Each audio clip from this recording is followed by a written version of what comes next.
What's going on YouTube? My name's Glenn. This is NTT. This is the fifth video we've made for the channel so far, and things are going well. I don't want to take up too much time with doing a channel update.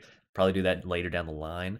But I did want to thank everybody that has liked and subscribed and commented and everything. I think we have one video that has 123 views already, and that is mind-blowing, guys. It blows me away. Thank you so much for everybody doing that. That helps me with the algorithm for YouTube so the video gets put out there to more people, and that helps the channel grow.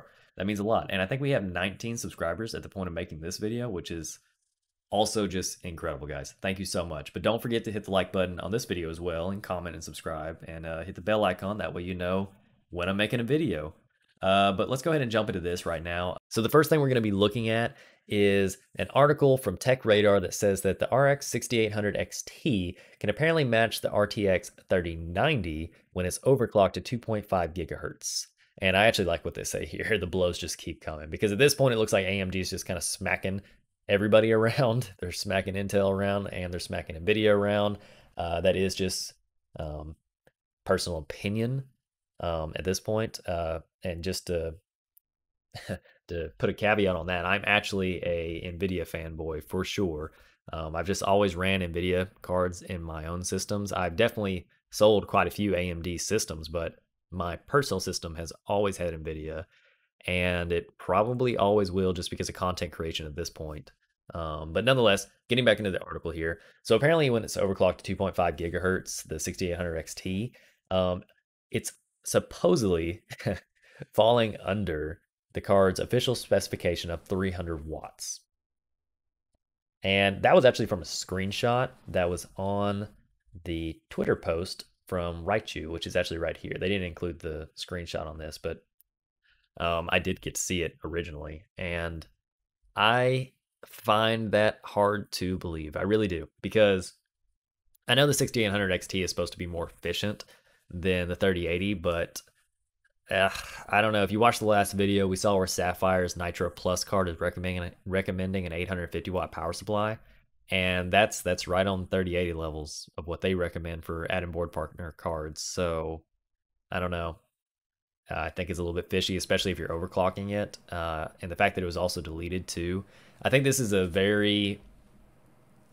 an exciting leak, but I wouldn't bet too much on it, I guess. I think you will be able to beat the 3080 with the 6800 XT when overclocking. I really, truly do. I really do. But I'm just not quite sure you're going to get to 3090 levels. Maybe in one or two AMD optimized titles, you may get like, I don't know, 1 to 2% right next to a 3090, which that's great. I mean, you look at the price difference, that's incredible. Even for just one title, that's incredible. So it's a good thing. I hope this is actually true. I hope I'm wrong, but we'll find out on Wednesday, won't we? When third-party reviews come out, and yeah. Okay, so the last thing we're going to be looking at is an article by TechSpot talking about Nvidia is working on a competitor to AMD Smart Access Memory, or otherwise known as SAM. This is a big deal because it wasn't AMD's trump card. Obviously, their GPUs are their trump card because they're doing well with those. But this was just like a icing on the cake, if you will. And it was only achievable if you had an AMD CPU. It's a 5000 series CPU, mind you, and a 6000 series AMD GPU. And if you got that, you could get up to, guys, it was not a very big increase in performance. I think the biggest thing that they showed off in their cherry picked performance benchmarks was like 8% gains. That's a big difference, but that was only in very, very few titles. So I don't know really what we can expect from this yet. I think in time it will be better for sure once it's more optimized. But right now I don't it's not really much to it's not a selling point to me yet. It's game changing, but it's not revolutionary. But Nvidia coming out with a competitor to it is kind of game changing because they're bringing it to Intel systems as well. So now, if you're getting an Nvidia card, well, guess what? You can have you don't have to have an AMD CPU. You can have an Intel CPU. So it kind of just takes the wind out of Sam's sails for AMD because I mean, what leg do you have to stand on? If if Nvidia can come out with this competitor before or at the same time that AMD drops their graphics cards, uh, I'll have a big laugh. Is what'll happen. Because that's Nvidia finally striking back. Because right now AMD's looked untouchable. I mean, they were the underdog, and they came and smacked Intel around, and they've smacked Nvidia around.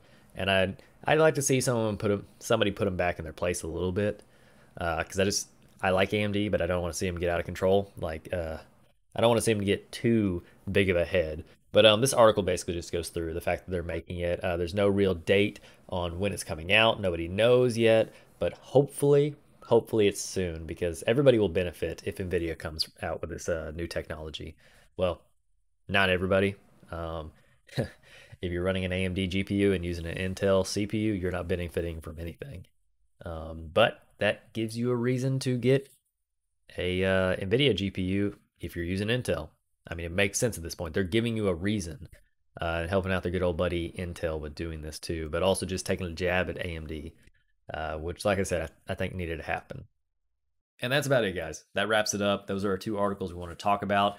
Interesting things to keep in mind when going into, well, Wednesday, because NVIDIA is coming out with a competitor to SAM, so that may change your mind about an RX 6000 series. But then at the same time, the 6800 XT looks like it's going to overclock and possibly get up around a 3090 performance. And that's to say, I'm sure they were probably using a 5900 or 5950X CPU with that, probably using SAM and Rage mode at the same time. But if you could make that happen and get almost a 3090 performance with a 6800 XT that cost $650, I mean, your price to performance is it's insane at that point. So, I mean, that's game changing. And then, like I said before, Nvidia coming out with a SAM competitor for Intel and AMD systems for Nvidia GPUs is also game changing too. So it's just a lot to play around with in your head. Think about it. You got a couple days left before you make a decision. Radeon RX 6000 series comes out on Wednesday, and third-party reviews do too. I wish that we lived in a time to where you could watch reviews before you went out to buy, but that's not the way anybody's playing the game right now. So we're just kind of out of luck with that. But sound off in the comments below. Do you want me to go pick up a 6800 XT? Because I'm going to be there anyway, filming a video just to show you guys, like, are they actually in stock?